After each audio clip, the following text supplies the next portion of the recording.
You are Locked On Auburn, your daily podcast on the Auburn Tigers. Part of the Locked On Podcast Network, your team every day.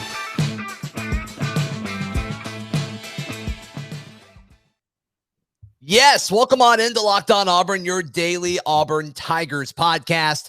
I'm your host, Zac Blackerby, and joining me today, as he does every Monday, my good friend and co-host on News Talk WANI, Lindsay Crosby. How are you, bud? Man, I am well. I'm doing better than our friends are in Louisiana, thinking about them with a hurricane coming. But I'm doing well. Ready for this week. It's game week. It's game week. We made it. The offseason's behind us, and we've got a lot of stuff to talk about. Obviously, Auburn's open practice was on Saturday. We'll touch about that. Bryan Harsin put out his new media schedule as far as when fans can expect to hear reports from media about his comments, as well as a bunch of other things that we're going to have going on for you today. Today's show brought to you, though, by our friends at Fetch Me Delivery. My wife and my child, our family, we went to the open practice and we got home Saturday afternoon. We were spent. We were exhausted. We didn't want to go back out for food. And so we used Fetch Me and had some awesome Asian cuisine brought right to our door. So use promo code LOCALMEAL to get some money off. If you've got a family that you need to feed, they will take care of you. Good local folks. So go to fetchmedelivery.com or use their free Fetch Me Delivery app. All right, Lindsay, the biggest storyline coming out of the open practice in my mind, and it's not really being written about a bunch, and I'm looking at message boards and I'm wanting to see more conversation about this, but it's not really there. So we're going to talk about it first thing here. Shedrick Jackson appears to be the starting wide receiver in the group of three, where it's Demetrius Robertson, Javarius Johnson. Those two are not a surprise at all. And then Shedrick Jackson appears to be the third guy. How about that?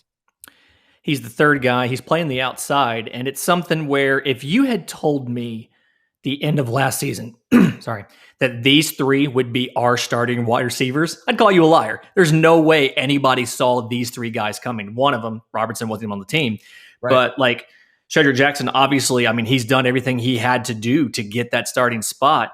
It comes, you would think that Zevion Capers or Elijah Canyon would have been that guy if it wasn't for him. So you have to wonder how that second team shakes out. We've got 5 guys there competing for 3 spots, but super proud of what Shedrick Jackson's done. He's been there for a while and he's put in this time and he's being rewarded with a chance to start. Yeah. And we talked about his leadership. I knew he would have an impact on this team, but I thought it would be doing the little things like being a role player and, stepping up in the locker room and being a leader by example kind of thing. But man, he's really, it sounds like he's won this job. And I think it was Hokanson on the Auburn live message boards. He talked to someone where it's like, it's those 3 guys and there's a drop off and the tier below them. It's like Malcolm Johnson Jr. and Zevion Capers and Elijah Canyon. Those are going to kind of be the guys that'll rotate in, but they're going to start with those 3 dudes. And I tell you what, looking at 11, Shedrick Jackson running around on the field on Saturday at the open practice. He looked a little leaner to me. He looked a little bit more athletic and quick. Normally he's kind of been your more physical wide receiver because he's kind of earned the reputation of being a really good blocker. And when I say earned that, he really, really has earned that. That's kind of what the Malzahn system used him for. Almost to where he kind of, and I'll say this, I think I'm guilty of this. I almost pigeonholed him as him being a blocking wide receiver opposed to a guy that catches passes. And that's not his fault. He was just doing what he was asked to do, but he looked really quick to me out there. And so props to Shedrick Jackson for winning that job. It sounds like he's going to be on the field with a first among the wide receivers against Akron this Saturday. And if you had to, if you had a chance to grill Harsin on this, I bet you he'd probably point out that blocking helps because we intend to run the ball quite a bit with Tank Bigsby and Sean Shivers. So they appreciate the fact he is a good blocker. That may have been if it was close, that would have been the tiebreaker. As we heard, it wasn't really close. Those 3 guys are the top 3 guys. You've got that second tier. And then that third tier, you've got Kalen Newton, Kobe Hudson, a natural wide receiver, but right now running with the third team. And then Tavares Dawson, who wasn't participating on Saturday, from what I heard, I wasn't there, but wasn't out there. But it's one of those, Shedrick Jackson's he's going to be able to use that blocking to, seal the edge there for us. But you hope he can catch some passes too and see what he does. And we just forgot that that's part of his game. Right. And it's going to be interesting because you want to see that second tier of guys, and you just mentioned a few of them, but guys like Capers, guys like Canyon, because now with this offense, while assuming those three guys that we're talking about stay as the starters and the key guys this season in the passing offense, Robertson and Jackson will be gone after this season. And you don't want to be in the situation you were going into this offseason where it's like you lose all of your receivers. I don't think that's going to be the case anymore, which is nice because they've got so much depth. I think there's going to be plenty of rotation there. Starting is just kind of a way to kind of see the pecking order. And obviously there's a pride thing in that. But obviously it's can you get open and can you catch passes consistently? You starting doesn't necessarily make you the best at that. But I'm excited to see what all they do. So, Lindsay, I know you followed the practice closely from home with the weather and stuff. And by the way, there were not a lot of folks there. So, in fact, like as soon as it started raining fairly hard, and then it would stop for 5 minutes and it'd be like scorching hot and humid, and then it'd start raining again. So you may have made the right call because there really wasn't a lot of information out there. But as far as you following along from home, I know Ferguson, with the Auburn Observer, he had a really good kind of, live question and answer thing going on as you're repping. If you're watching on YouTube, you saw it, but on the podcast, Lindsay repping the Auburn Observer koozie. Jay Ferg obviously does a great job, but what did you see? What did you see kind of sitting from home? What were kind of the talking points that the media was putting out to folks that were not able to attend? So a lot of what I saw was talking about, one, Jarquez Hunter. I heard a lot about just him being the clear third back. He fumbled, but other than that, looking really good. Lindsay, Running. That is a built boy. Holy crap. That guy is jacked. Yeah, he is. I mean, he's definitely going to make an impact on this team sooner rather than later. But everything that I was hearing from fans were like, we didn't realize how massive he was until we got here. Like when you talk about his measurables, he doesn't sound like it, but he's a big dude. So I was hearing a lot about that. And then I was hearing a lot about some of the defensive backs, especially the safeties, talking about, like, I think at one point in time, Smoke was on the second team while Zion Puckett and Bidarius Knighton were starting. And so it seemed obvious to me those are the three guys at safety, and they're going to rotate them through plenty. I'm sure we'll find situations to do three safety sets. But for Bidarius Knighton to get into that rotation as quickly as he did is kind of surprising because, like I mentioned last week, the question was him jumping up in talent level. How would he do? Obviously, he did pretty well. He looks great. He moves around really, really well. Donovan Kaufman, to me, passes the eye test as far as like how quick he gets from point A to point B. I don't really care how fast he is, but as far as just moving where he needs to go to a spot, he gets there fast. And so that's what you want. Obviously, that's going to make him valuable in the kick return game. Donovan Kaufman and Sean Shivers were named, or at least they lined up and returned kicks. Those appear to be the starting guys there. And while we're on special teams, we already mentioned Javaris Johnson. He appears to be Auburn's leading punt returner. So all that information, we kind of assume some of that, especially Javaris Johnson and Sean Shivers. I think the Donovan Kaufman thing was a wait and see just to see how the coaching staff would use him. That's what he did at Vanderbilt in his limited playing time there. But it was good to see pretty much all of that, all but confirmed going into the season opener. Yeah, and then hearing about Bo Nix just looking a little more solid. I saw that from home. People were waiting to count the interceptions, and it didn't happen. And granted, it's an open practice. It's going to be a little more vanilla. But the fact that it was somewhat adverse conditions and Bo made the right decisions with the ball, didn't turn the ball over, it has to make you feel good going into Akron week, knowing that had been a point of concern with the previous scrimmages. So seeing that from home made me smile a little bit, saying, okay, a lot of situational work, but he's not throwing interceptions. He's not fumbling the ball. He's making good decisions. I feel comfortable with, how well he'll do the first couple weeks of the season. Today's show brought to you by our friends at Sweat Block. Sweat Block is doctor created and doctor recommended. Works up to 7 days per use. It's like a wipe, and you apply it to your underarms after you shower and get ready for bed. But they have what they call the dry shirt guarantee. Sweatblock doesn't keep you dry.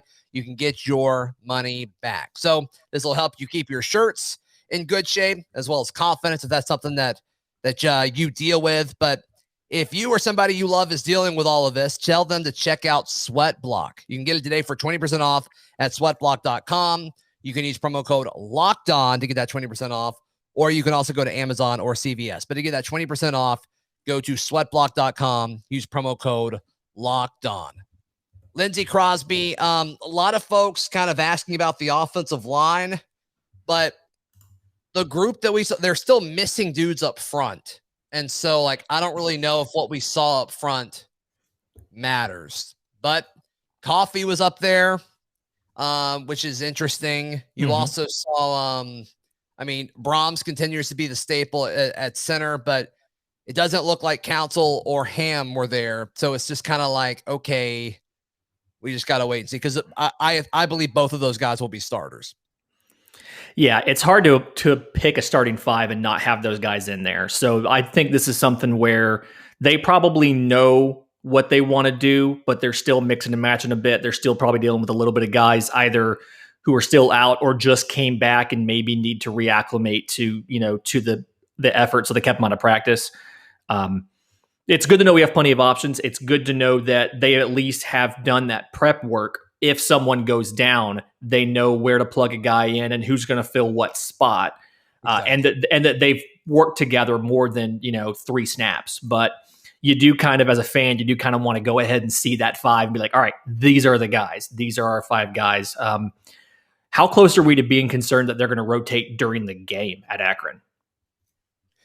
I don't love that idea, but I think from a long-term, over the course of the season, you need to do it. It's a blessing that you've got Akron and several cupcakes other than Penn State in the first 4 weeks. So I think that's something you can do in this situation. I don't think you can do it week 3 against Penn State, but I think it's fine for you to do that early.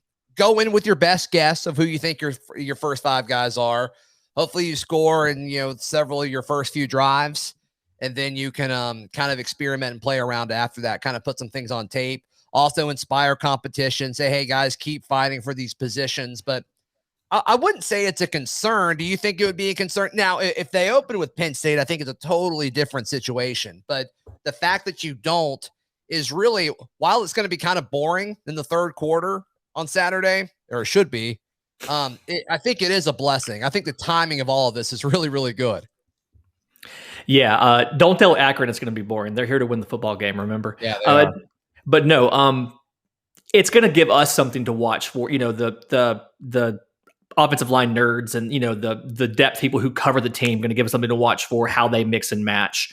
I do wonder if it'll be something like, kind of like you said, just build the lead early, get there, and then at that point, start putting guys in, or if there's a possibility where, first drive, here's our 5, second drive, we're going to change a piece out because we're still trying to decide between this guy and that guy. I think that's entirely possible as well, just kind of given how much they've mixed and matched, especially at, some of these spots, that's a possibility where they may have 2 starting 5s, but one position's an or, and they're checking to see which one's better. Either way, schedule works out to get that done early so that we have a 5 locked in for Penn State. Can't afford to do that against a quality opponent. Yeah, you're right. And they've got time. So that'll be good. And hopefully, with these guys missing time, it may take them a little bit to get back, into shape, depending on, what all they're dealing with there. So going to leave that purposely open-ended there. But yeah, as far as other guys that stood out to me, I think Marcus Harris looked really, really good. He's wearing number 50. I know we haven't really seen him in an Auburn jersey yet, but we saw him on Saturday. He looks good. I wore 50 in high school, so anybody that wears 50, I automatically love a little bit more, but he looks really good. Who else on the – I wrote about this on auburnwire.com. Zackevius Walker looks really, really lean. He looks really, really powerful, and so that's another guy that was moving really, really well and kind of had force and purpose whenever he moved. That always stands out to me. Not a whole lot of wasted effort and wasted motion. That's very, very good.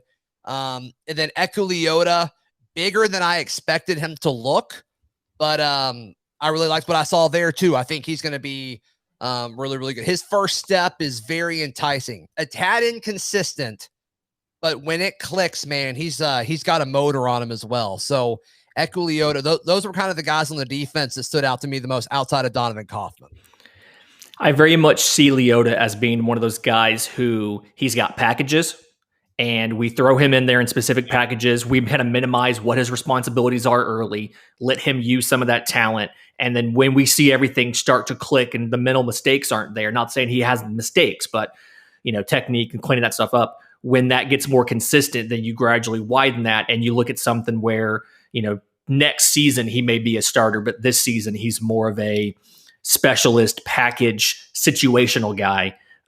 You love the physical traits. I saw a picture from Saturday. I'm like, okay, yeah, some of these guys are a lot larger than we expected. Marcus Harris still looks a bit odd wearing a 50. He's a big dude to be wearing 50, but 50, brother. Not dissing 50, I'm just making a point. It's a little interesting. Yeah, it's the big guys look better in the 90s to me, but that's fine. That's fine. Yeah. With 50, I'm thinking either interior offensive line or like a stand-up linebacker.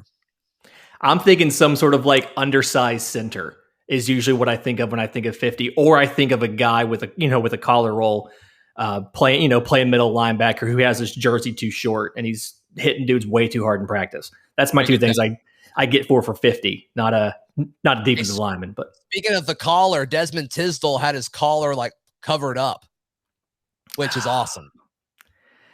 Takeo Spikes is the inspiration for all of that. And I'm glad that somebody brought it back. You got to have it. It just doesn't feel like SEC football without having a dude with the big collar roll, especially covered up like that. That's exciting. I did not see pictures of that, and I want to find them. Yeah, for sure. Today's show brought to you by our friends at Built Bar. Built Bar is the best tasting protein bar ever. I've got a bunch of salted caramel Built Bars in my fridge, in my pantry, as well as I'm almost out of the Rocky Road. I hope they still are selling those, but a limited time flavor that they have there is probably my favorite. But love the salted caramel. They always have those, as well as coconut almond, cherry, raspberry, ton of flavors. Something for you. Pistachio, I still think they have that promotion going on. But all these bars very high in protein, very low in calories, all delicious. Go to built.com. Use promo code LOCKED15 to get 15% off your first order. Promo code LOCKED15 for 15% off at built.com. Also, game day's here. If you want to get in on the action, betonline.ag is the best place to do it. Auburn is a huge favorite against Akron. If you think they're going to cover, go ahead, sprint over to betonline.ag before that line opens up more, because I think most people are taking Auburn to cover that.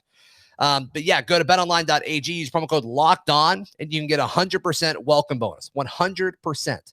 Double your money at betonline.ag, your online sportsbook experts. All right, Lindsay, I want to talk about kind of what game week is going to look like throughout the season. So typically last year, the last 8 years, Malzahn spoke to the media on Tuesdays. Mm-hmm. Harsin is talking to the media Mondays. From the look of this schedule, Mondays at 1:30, and so expect stuff to come out Monday afternoons. I was seeing Tom Green of AL.com tweet about this. Still kind of assume that Monday is the off day for the football team because we get players, they just say midday on Tuesday and midday on Wednesday. And then Wednesday night, Tiger Talk moved from Thursday to Wednesday. So Tiger Talk's at 6:00 on Wednesday at Baumhauer's, which we are at every Monday night. So we've been at Baumhauer's. Yeah, love Baumhauer's. So that's something fun, something a little bit different. But all in all, Harsin will make his return to the office, as many people listen to this on Monday. So today, and on his first day back, he's going to do the press conference. I'm sure he'll talk about being away. I'm sure he'll talk about his thoughts on the open practice, and then obviously getting ready for Akron. Yeah. As of Sunday afternoon, the line is 37, then over under a 55. So they're expecting Auburn to dominate here. I'm sure that Harsin has. Do you think we cover that? I didn't think a few weeks ago that we were going to cover that. I was a little too concerned about the offensive mixing and matching. I think now we'll probably cover that. I see Auburn covering 37 simply because I see Harsin wanting to come out and just make a statement, and he wants his first game to be a no doubter. There is he does not want anybody to have to pay attention in the fourth quarter. So he wants this game to be, he's going to be pushing. I expect us to put in second team guys. I expect second team to be pushing because they know if they play well on the second team, they can get playing time. Right. And so I expect him to do aggressive substituting. I expect these guys to really, really push the offense and the defense. And I think we'll cover the 37. And I think we'll probably over under 55. I think we might see an over.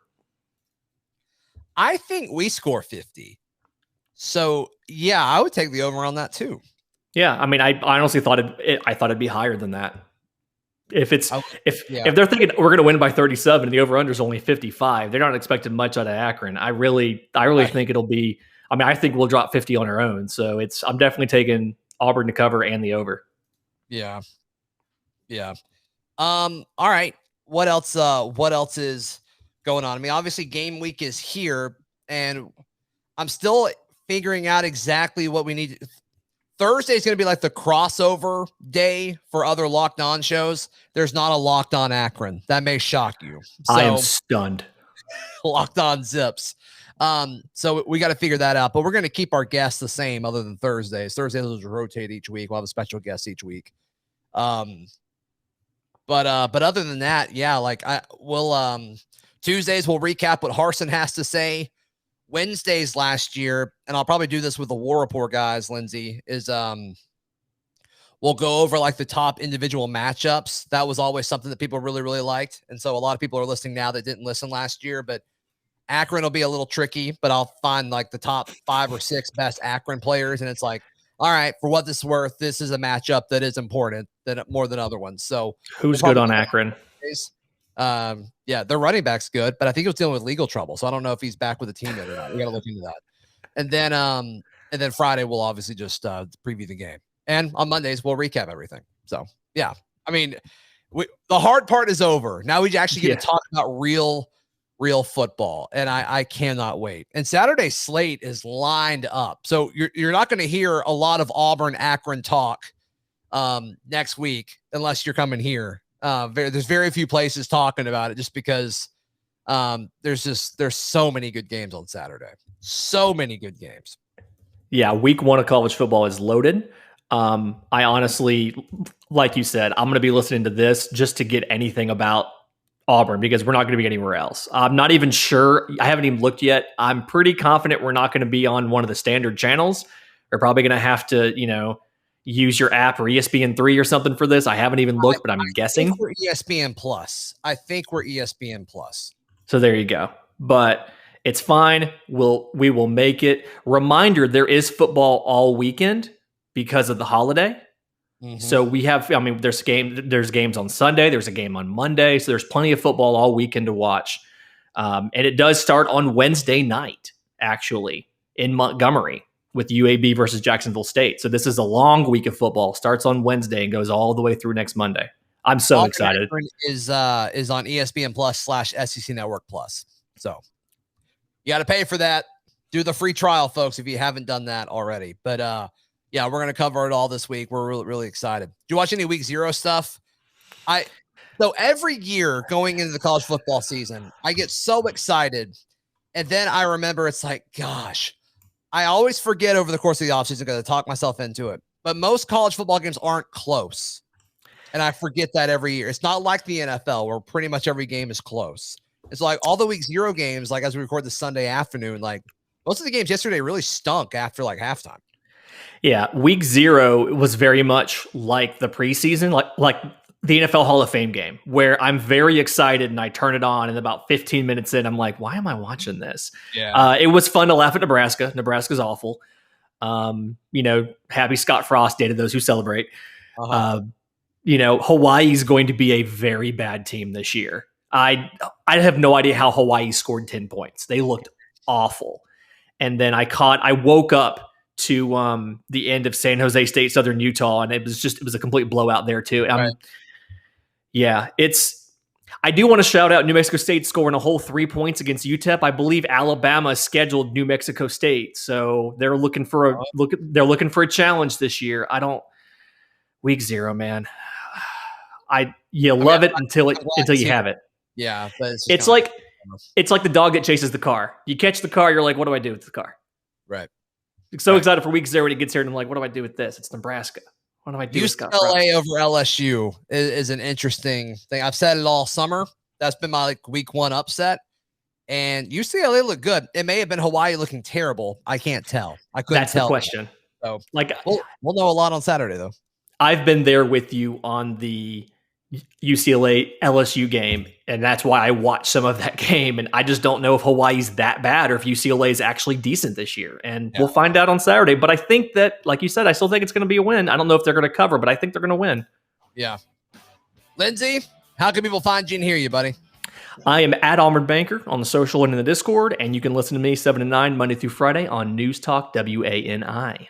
I'm on Twitter at Zac Blackerby. The show's on Twitter at Locked On Auburn, and on Instagram at Auburn Podcast. And you can read all of my work at auburnwire.com. It's a Charlie Tuesday tomorrow. It's Charlie 5 joins us. All that and more coming up this week on Locked On Auburn.